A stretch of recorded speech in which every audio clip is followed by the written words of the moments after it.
నా పేరు ప్రియంవద. నేను హైందవ కుటుంబంలో జన్మించాను. నాకు క్రీస్తు గురించి నా స్నేహితురాలు బ్యూలా చెప్తూ ఉండేది. అయితే వింటూ ఉండేదాన్ని. వాళ్ళ నాన్నగారికి డాక్టర్స్ ఎప్పుడో టైం చెప్పేసినా కూడా ప్రార్థనను బట్టి ఆయన ఈరోజు వరకు సజీవుల లెక్కలో ఉన్నది. అవన్నీ తను చెప్తూ ఉంటే ఎక్కడో కొంచెం విశ్వాసం వచ్చింది నాకు. యేసుక్రీస్తు ప్రభు ఒకసారి నాకు కళ్ళలో కనిపించి 2 చేతులు చాపి, ప్రియా నా దగ్గరికి రా అని పిలుస్తున్నారు. ఈయన ఎవరు చూస్తుంటే యేసు ప్రభువులాగా ఉన్నారు, నన్ను రమ్మంటున్నారు ఏమిటి ఈయన అనుకున్నాను. కానీ అప్పుడు నేను దేవుణ్ణి అంగీకరించలేదు. నేను వెళ్ళకూడదు, నేను ఉండిపోయాను. కానీ నా కాళ్ళకి ఒక సోరియాసిస్ అనే ఒక వ్యాధి ఉండటంతో అది తీవ్రంగా పెరిగిపోయి అసలు నొప్పి భరించలేని స్టేజ్ వచ్చినప్పుడు నేను అనుకున్నాను, యేసయ్యా నీ చిత్తం అయితే నాకు నొప్పి ఇప్పుడు తగ్గించు, మచ్చలు స్లోగా తగ్గినా పర్వాలేదు అనుకున్నానండి. అయితే ఆ అనుకున్న సెకండ్లో వెంటనే నాకు ఒక క్షణం లోపలే దేవుడు నాకు ఆ నొప్పిని తగ్గించారు. ఆ సమయంలో ఇంకా నేను నా రక్షకుడిగా, నా దేవునిగా నేను క్రీస్తుని అంగీకరించడం జరిగింది. అప్పటి నుంచి నేను గెత్సెమనేకి తనతో పాటు రావటం అదంతా జరిగినప్పుడు 3 నెలల తర్వాత నేను బాప్తిజం తీసుకున్నా. బాప్తిజం తీసుకున్నాక శోధన వస్తుందని చెప్పారు. అయినా కూడా నేను సిద్ధపడి తీసుకున్నప్పుడు ఆ కాలు ఇంకా విపరీతంగా పెరిగిపోయింది. నడవడానికి కూడా లేక మోకాలతో నడిచి బాత్రూమ్కి వెళ్ళటం కానీ అలా నా పనులు చేసుకుంటూ ఉండేదాన్ని.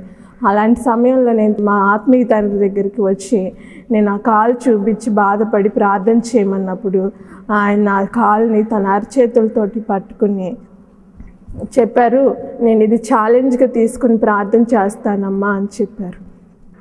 దేవునికి స్తోత్రం. ఆయన చేసిన ప్రార్థనని బట్టి నాకు దేవుడు స్వస్థత ఇచ్చారు. ఇప్పుడు ఆ మచ్చలు లేకుండా కూడా నాకు పూర్తిగా తగ్గిపోయినాయి. నా వివాహం విషయంలో కూడా మా నాన్నగారు హిందువులకి ఇచ్చే పెళ్లి చేయాలని అనుకుంటున్నారు. హెబ్రీయులకు రాసిన పత్రిక 11:1 తెలియజేస్తున్నాడు, విశ్వాసము లేకుండా దేవునికి ఇష్టం అసాధ్యం. క్రైస్తవ జీవితంలో పునాది విశ్వాసం. అందుకే భక్తుడైన పౌలు అంటాడు, విశ్వాసము నిర్మాణమును దాన్ని కొనసాగించేవాడు. క్రైస్తవ జీవితంలో అనేక సమస్యలు ఉంటాయి. నేటి సమాజంలో క్రీస్తు సన్నిధానములకు వచ్చి వారందరూ అనేకమైన శ్రమలతో బాధలతో ఉండి దేవుని దగ్గరికి వస్తున్నారు. శ్రమ లేనిదే బహుమానం లేదు. శ్రమ విశ్వాసిని దేవుని సన్నిధానంలోకి తీసుకొస్తుంది. శ్రమ లేకపోతే దేవుని దగ్గరికి రాము. శ్రమ ఉండటం వల్లనే ఆ శ్రమ నుండి ఆదరణ పొందడానికి దేవుడి ఎక్కడా మార్గం లేకపోతే దేవుని దగ్గరికి వస్తాం. ఒక జబ్బు రోగి ఉన్నాడు అనుకోండి, అతడు తన జబ్బు డాక్టర్ ఇచ్చే మందు ద్వారా పోతుందంటే అతడు డాక్టర్ దగ్గరికి వెళ్తాడు. ఎప్పుడైతే డాక్టర్ వల్ల కానీ మందుల వల్ల కానీ ఏమీ ప్రయోజనము లేదు అని తెలుసుకున్నప్పుడే దేవుని దగ్గరికి వస్తాడు. యెరూషలేములో యేసు ప్రభువు లోకంలో ఉన్నప్పుడు ఒక కోనేరు ఉంది. ఆ కోనేరులో 5 మంటపాలు ఉన్నాయి. ఆ మంటపాల్లో అనేక మంది రోగులు ఉండేవాళ్ళు. ఎందుకంటే ఆ కోనేరులో ఒకానొకప్పుడు దేవదూత వచ్చి నీళ్లు కదిపినప్పుడు ఏ రోగి అయితే ముందు ఆ కోనేటిలో దిగుతాడో వాడు స్వస్థపడతాడని వారి యొక్క విశ్వాసం. కాబట్టి అనేక మంది రోగులు ఆ కోనేరులో ఉన్నారు. ఆ కోనేటి గట్టున దాదాపు 38 సంవత్సరముల నుంచి ఒక పక్షవాత రోగి ఉన్నాడు. అతడు కదలలేని స్థితిలో, చేతులు కాళ్ళు పడిపోయి కదలలేని స్థితిలో ఆ కోనేటి యొక్క మెట్టు అంచున ఉన్నాడు. ప్రతిసారి దేవదూతి రావడము నీరు కదపడము చూస్తున్నాడు. కానీ అతను బాగుపడలేకపోతున్నాడు. 38 సంవత్సరాలు గడిచిపోయాయి. యేసు ప్రభు అక్కడికి వచ్చి ఆ రోగిని చూసి, నువ్వు ఎంతకాలం నుంచి ఇక్కడ ఉన్నావంటే 38 సంవత్సరాల నుంచి ఉన్నాను, నాకు స్వస్థపడవలని కోరిక ఉంది, ఎక్కడికి లోపం? మళ్ళీ 38 సంవత్సరాల్లో అతనికి స్వస్థ రాకపోవడం ఏంటి? అతనిలో తెగువ లేదు. మనిషి జీవితంలో తెగువ అవసరం. నువ్వు దేవుడి దగ్గరికి వచ్చినప్పుడు తెగించి దేవుడి సన్నిధికి రావాలా. తెగింపంటే ఈ లోకంలో అనేకమైనటువంటి బంధకములు సాతాను కలుగు చేసి ఉన్నారు. పాప బంధకములు ఉన్నాయి, అనేకమైన కట్లు ఉన్నాయి. ఆ కట్లను తెంచుకొని రావాలా.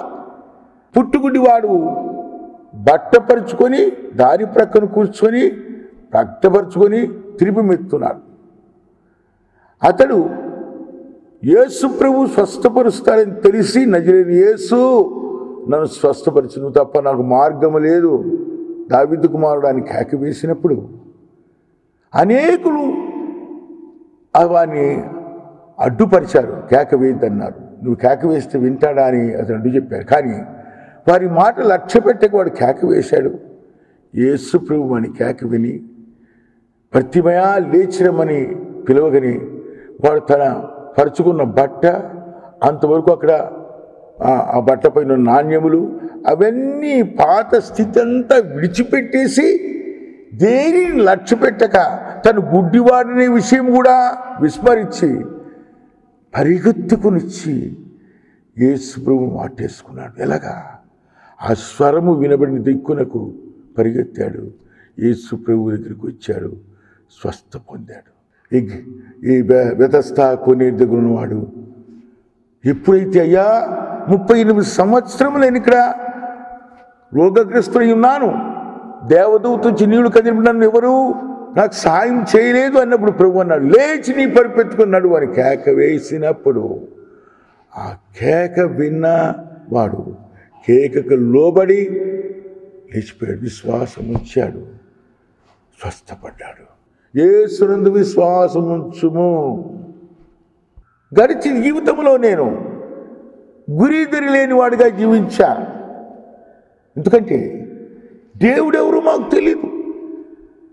కనపడింది ప్రతిదీ దేవుడు అనుకునేవారం. రాయి, రప్ప, చెక్క, చెట్టు, పుట్ట ప్రతిదీ దేవుడు అనుకునేవారం. కాబట్టి దేవుడెవరో ఎరుగమో, గుడ్డిగా ఆరాధించేవాడు.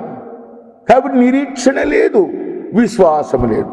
మేము చేసిన ప్రార్థనకు తప్పక జవాబు వస్తూనే నమ్మిక లేని జీవితం జీవించాను. కానీ ఇప్పుడు నా సృష్టికర్త ఎవరో నాకు తెలుసు, నా రక్షణకర్త ఎవరో నాకు తెలుసు, నన్ను పిలిచిన వాడు ఎవరో నాకు తెలుసు.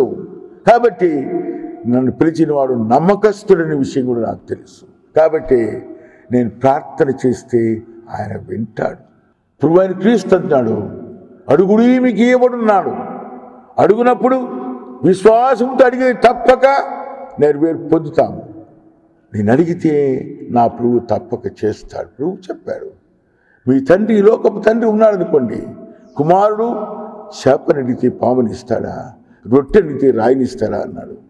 అలాగే పరలోకపు తండ్రిని మనము విశ్వాసంతో ఏమడిగినా ఇస్తాడు. నా పరిస్థితి ఎటువంటి పరిస్థితి ఉన్నా, ఎటువంటి బలహీనత ఉన్నా, ఎటువంటి జబ్బు ఉన్నా, ఎటువంటి భయంకర స్థితిలో ఉన్నా కూడా మొరపెడితే ఆయన తప్పక వినివాడు. నీవు మాకు మొరపెట్టుము, నేను ఉత్తరం ఇచ్చిన వాగ్దానం ఇచ్చిన దేవుడు, ఎంత అయినా నమ్మదగిన దేవుడు. అనేక సమయములలో నా 45 సంవత్సరముల విశ్వాస జీవితంలో 1960లో నేను క్రీస్తు యొక్క మహాకృపను బట్టి ఆయన యొక్క దర్శనమును చూచి ఆయన చేసిన స్వస్థత నందు నమ్మిక ఉంచి ఆయన ఒప్పుకున్నాను, ఆయన వెంబడిస్తున్నాను. నాటి నుంచి నేటి వరకు ఏ సమస్య ప్రార్థన చేసినా దేవుడు తప్పక వింటాడు అని నా విశ్వాసము. ఆ విశ్వాసంతో నేను ముందుకు సాగుతున్నాను. దేవుడు ఉన్నాడు, ఆయన సమస్తము చేయగలడు. ఆయన దగ్గరకు వచ్చి ఆయన ఎంత మాత్రమో త్రోసివేయడు. అడుగు వాటికంటేనో ఊహించు వాటికంటేనో అత్యధికముగా చేయగలిగిన శక్తిమంతుడైన దేవుడు. ఆయన తప్పక ప్రార్థన వింటాడు. నువ్వు వెళ్ళి రోగులపైన హస్తం ఉంచి ప్రార్థన చేయి అన్నప్పుడు నేను ప్రార్థన చేస్తే ఎవరు వింటారు, ఎవరికి స్వస్థత అనుకున్నాను. కానీ ప్రార్థన చేసిన తర్వాత ఆయన చేసిన అద్భుతము చూచి నా విశ్వాసం స్థిరమైన. నిజమే, ఆయన ఎంతైనా నమ్మదగిన దేవుడు. ఆనాటి నుంచి అనేకులు రోగులు కూడా ప్రార్థన చేస్తున్నాను.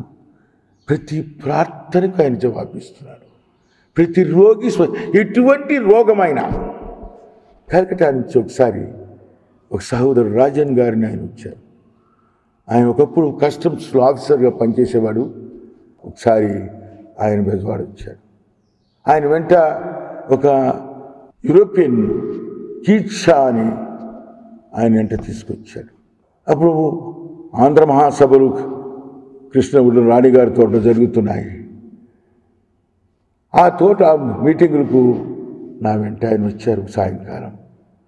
ఆ రాజు మీటింగ్ వెళ్ళే ముందు స్నానం చేసి బట్టలు వేసుకుంటుండగా ఆయన వీపులో ఇంత కంతి ఉంది. ఏమిటిదంటే అది క్యాన్సర్, అది ఆపరేట్ చేయడానికి వీల్లేదు, చాలా బాధపడుతుంది బ్రదర్ అన్నాడు. అదేం చేస్తే పోతుందని చేయబట్టి హెయిల్ అన్నాను.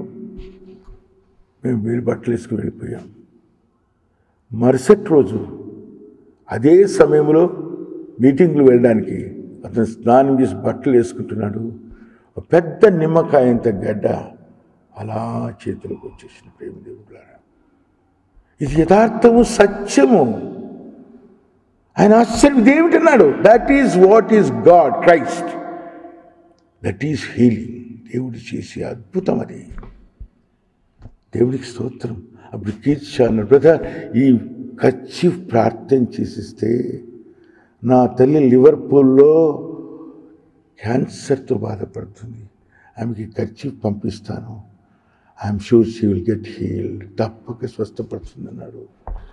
ఆ రాత్రి ప్రార్థనలు పెట్టి ప్రార్థించి కర్చీఫ్ ఇచ్చాను.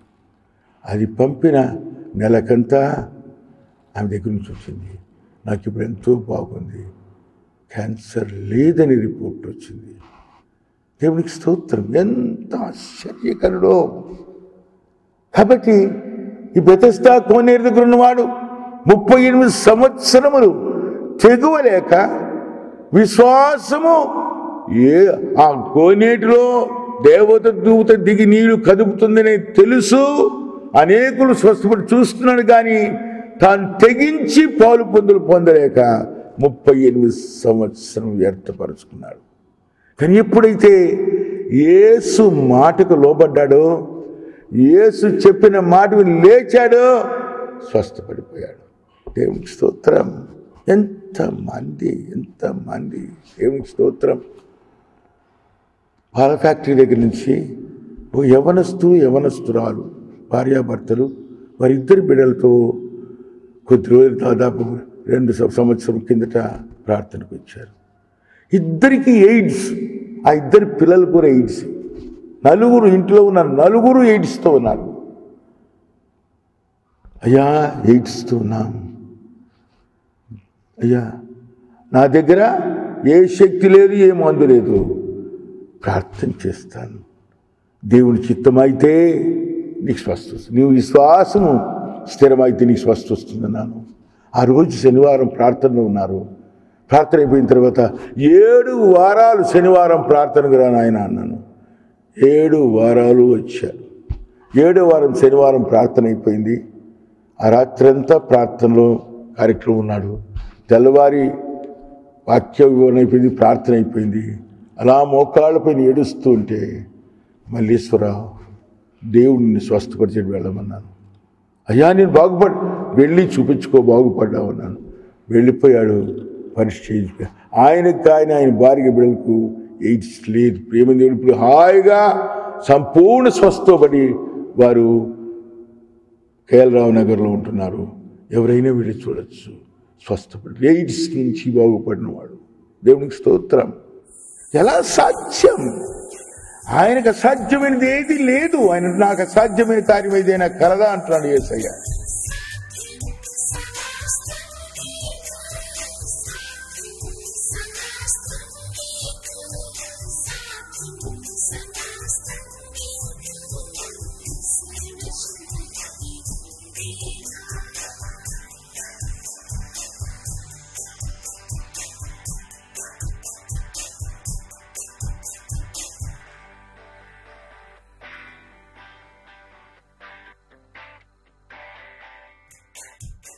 నేను జీవమును, సమృద్ధి అయిన జీవును, నిత్య జీవమును అయ్యున్నాను. దేవునికి స్తోత్రం. ఆయన యుద్ధకు వచ్చి వాడు ఆ జీవమును పొందగలుగుతాడు. దేవునికి స్తోత్రం.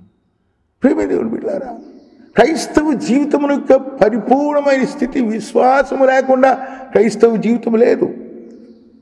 క్రైస్తవ జీవితం పునాది విశ్వాసం. యేసు ప్రభు మత్తయి సువార్త 16లో తన శిష్యులైన పేతురును పిలిచి నా గురించి ప్రజలు ఏమనుకుంటున్నారని అడిగినప్పుడు ఏమేమో చెప్తే ప్రభు నీవు నా గురించి ఏమనుకుంటావంటే నీవు నిజమైన దేవుని కుమారుడైన క్రీస్తు అన్నాడు. ఆ బండ పైన నా సంగమును కడతాను. ఆ విశ్వాసం పైన యేసు రక్షకుడు అని నమ్మి ఆయన సమస్తమును చేయగలడు.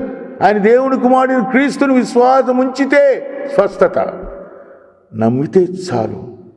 నమ్మకుండా దేవునికి ఇష్టం ఏంటో సాధ్యం.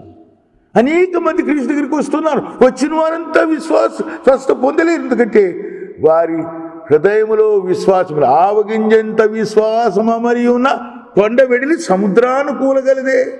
ఆవగింజంత అవిశ్వాసం ఉంటే పరిపంతా పోయినట్టే. విశ్వాసము పరిపూర్ణమైనదిగా ఉండాలా. అది కండిషన్తో కూడింది కాదు. విశ్వాసం చాలామంది కండిషన్స్ పెడతారు. వచ్చి ఇవి మాకు చేయండి అప్పుడు నమ్ముతాం. లేదు, నువ్వు నమ్మితేనే నీకు స్వస్థత. దేవునికి స్తోత్రం. ఇది జరుగుతుందా? ఇది జరిగితే లేదు, తప్పకుండా జరుగుతుంది. దేవునికి స్తోత్రం. బెజవాడలో ఒక గొప్ప ధనవంతుడు ఉండేవాడు. ఆయన పేరు మాజేటి ప్రహ్లాదరావు గారు. ఆయన కుమారుడికి జబ్బు చేసినప్పుడు, భయంకరమైన జబ్బుతో ఉన్నప్పుడు, అంధకారం పట్టుకున్నప్పుడు, దాదాపు ఇది 78 ఆ ప్రాంతంలో జరిగింది. ఆయన ఎవరు చెప్పారని తీసుకొచ్చాడు. మొట్టమొదటి ఆయన నన్ను ఇంటికి రమ్మన్నాడు. లేదయ్యా, శనివారం ప్రార్థనకి రమ్మన్నాను. ప్రార్థన తీసుకొచ్చారు. 3 వారంలే ప్రియమైన దేవుని బిడ్డలారా, 3 వారం తీసుకొచ్చాడు. ఆయన కుమారుడు స్వస్థపడ్డాడు. ఇది యథార్థము, ఇది సత్యం. దేవుడు చేసిన కార్యం. ఆయన యుద్ధకు వస్తే చాలు. నా యుద్ధకు వచ్చి వాడు నేను ఎంత మాత్రము నీ ఎవరైనా సరే, ఎటువంటి వాడైనా సరే, దేవునికి స్తోత్రం. ఒకప్పుడు ఆయన తోసివేసుకున్నవాడు కావచ్చు, ఆయన ఏవగించుకున్నవాడు కావచ్చు, ఆయన తృణీకరించినవాడు కావచ్చు, ఆయన దూషించినవాడు కావచ్చు, ద్వేషించినవాడు కావచ్చు. ఒకప్పుడు నేను అటువంటి వాడిని. కానీ ఎప్పుడైతే యేసుని రక్షకుడిని అంగీకరించాను, ఎప్పుడైతే ఆయన సన్నిధిలోనికి వచ్చాను, ఎప్పుడైతే ఆయన నన్ను స్వస్థపరుస్తాడని నమ్మానో నాకు స్వస్థ వచ్చింది. అలాగే నమ్ముట నీ వలనైతే, నువ్వు నమ్మగలిగితే దేవుడు ఎన్నైనా నీ జీవితంలో చేస్తాడు. ఏదైనా చేస్తాడు, ఎటువంటిదైనా చేస్తాడు. క్యాన్సర్ కాదు, ఎయిడ్స్ కాదు, ఎటువంటిదైనా సరే. దేవునికి స్తోత్రం. నువ్వెంత భయంకరం అప్పుల్లో ఉన్నా, ఒకసారి కుటుంబం వచ్చారు, 1,75,00,000 అప్పు వారికి. దేవుని దగ్గరికి వచ్చారు, ప్రార్థన చేశాం. 3 నెలల తర్వాత వారు విశ్వాసం స్థిరపడ్డారు. సంవత్సరం ప్రార్థనకు వచ్చారు. దేవునికి స్తోత్రం. సంవత్సరం తర్వాత వారు కట్టవలసిన 30 లక్షలు వడ్డీ కట్టేశారు. మరొక సంవత్సరం ఆ 1,75,00,000 తీర్చేశారు. పరిపూర్ణమైన విడుదల పొందారు. దేవుడికి ఎలాగా? ఎక్కడి నుంచి రాదు ఇది? నాకు సహోదరుడు ఉండేవాడు, నారాయణరావు అని. అతను ఒక లారీ ఫ్లీట్ ఓనర్, హైదరాబాద్ నుండి వచ్చేవాడు. ఒకసారి అతను ప్రార్థనకు వచ్చాడు. వచ్చి దేవుని నమ్మాడు, బాప్తిసం కూడా తీసుకున్నాడు. ఒకసారి శనివారం మధ్యాహ్నం నేను ప్రార్థనలో ఉంటే అతను వచ్చాడు. ప్రార్థన కొడుకు వచ్చి నేను మోకరించి చేతుల్లా పెట్టుకుని ఉంటే నా చేతిలో ఒక కట్ట పెట్టాడు, కొత్తది కట్ట. ప్రార్థన లేచి ఇదేమిటి అన్నాను. అదేంటి? నోట్ల కట్టలాగా ఉంది, కొత్త ప్రింట్ చేసిన నోట్ల కట్టలాగా. ఏంటండి? ఇది లాటరీ టికెట్లు. ఒక 100 లాటరీ టికెట్లు కట్ట, పిన్ కొట్టిన కట్ట తీసుకొచ్చి చేతిలో పెట్టి నువ్వు ప్రార్థన చేస్తే ఇందులో ఒకటైనా జరిగితే ఒకటైనా దొరుకుతుంది. చించేసి చెప్పాను, దేవుడి నీకు లాటరీల వల్ల, లంకెల బిందెల వల్ల, ఏదో దీనివల్ల నీకు సాయం చేయడు. అనుకోని మార్గంలో దేవునికి సాయం చేస్తాను. నువ్వు అనుకున్న మార్గంలో కాదు, అనుకోని మార్గంలో.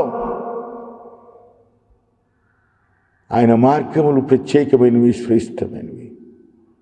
దేవునికి స్తోత్రం.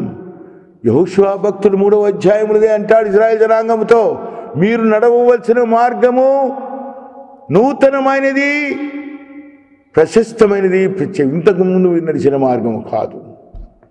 ఇంతవరకు మనం అనేక మార్గములు నడిచాం, అనేక ప్రయత్నములు చేసి అన్ని ఫెయిల్యూర్స్. కానీ ఇప్పుడు నువ్వు నడవవలసిన మార్గం ఒక ప్రత్యేకమైనది, నూతనమైనది. It's all together new and special one. ఈ మార్గంలో నీ ముందు నడిచేవాడు యేసు. ఆయన వైపు చూస్తూ ముందు నడుగు. నీ మార్గమును సరళం చేస్తాడు.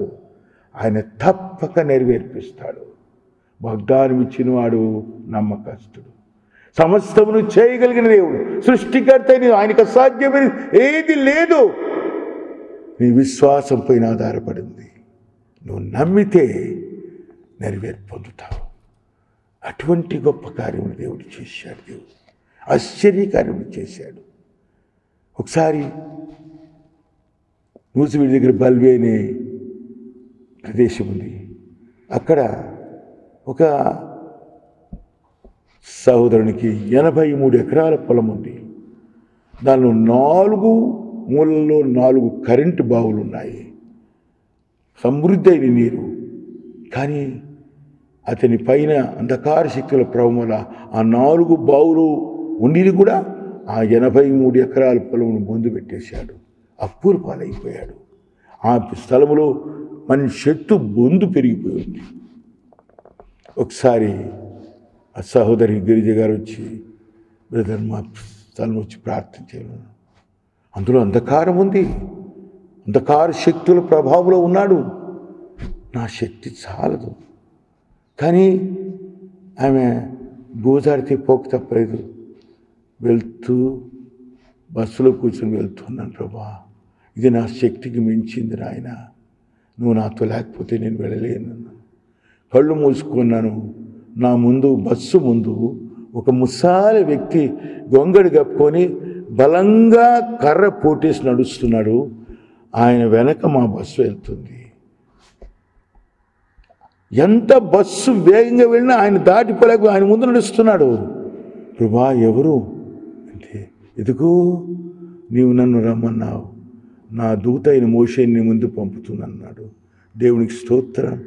అక్కడికి వెళ్ళి ఆ కరెంటు బావి చుట్టూ మోకరించి ప్రార్థన చేస్తే ఇంటిలోంచి ఆయన పెద్ద కుమార్తె అంధకారంతో నిండుకొని వచ్చేసింది. గండ్రగొడ్డలు పట్టుకొచ్చింది.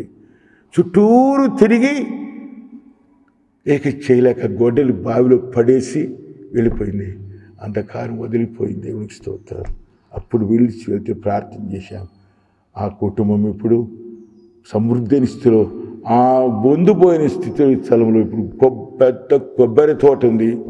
దాదాపు కొన్ని వేల కొబ్బరి మొక్కలతో సమృద్ధి అయిన కొబ్బరి తోట, సమృద్ధి వ్యవసాయం దేవుడు దీవించాడు. ఆ దీవెన నీకు కావాలా? నమ్ము. నమ్మితే స్వస్థపడతావు. దేవుడు సమస్తమును చేయగలడు.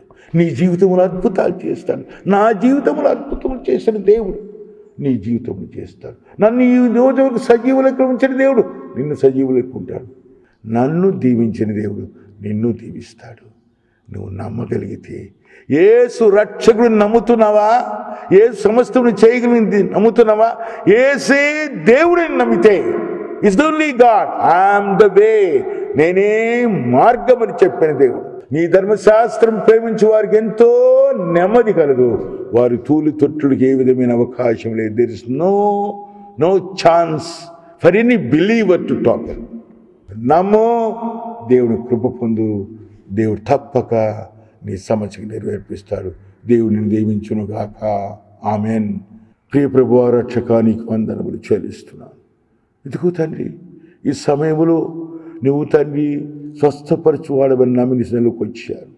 వారి సమస్యలను తీర్చువాడని నమ్మి నీ దగ్గరకు వచ్చారు. నాయన, నువ్వెంతైనా నమ్మదగిన దేవుడు నీ సన్నిధిలోకి వచ్చాడు. నువ్వే తప్ప మరొక మార్గం లేదు, నీ దగ్గరకు వచ్చారు నాయన. వారి విశ్వాసమునకు నాయన ఓ ప్రభు నెరవేర్పు దయచేయి. వారి విశ్వాసమును తండ్రి రుజువుపరుచుకో తండ్రి. నువ్వెంతైనా నమ్మదగిన దేవుని రుజువుపరుచుకుని వారి విశ్వాస పరిమాణం చొప్పున వారికి నెరవేర్పు దయచేయమని వేడుకుంటున్నాను తండ్రి. ఇదిగో తండ్రి, వాగ్దానం ఇస్తున్నావు. రోగుల పైన హస్తముంచి ప్రార్థన చేస్తే ఆకాశం చూచున్న దేవుడు నా హస్తమాని హస్తముంచి వారు స్వస్థపరుస్తాను. ఇదిగో నాయన, నువ్వు ఆజ్ఞ ఇచ్చావు.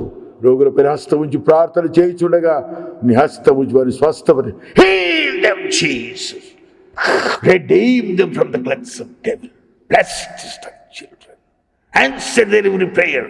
Make these thy children feel free to glorify thy name. We ask and believe in the mighty name of Lord Jesus of Nazareth. Amen.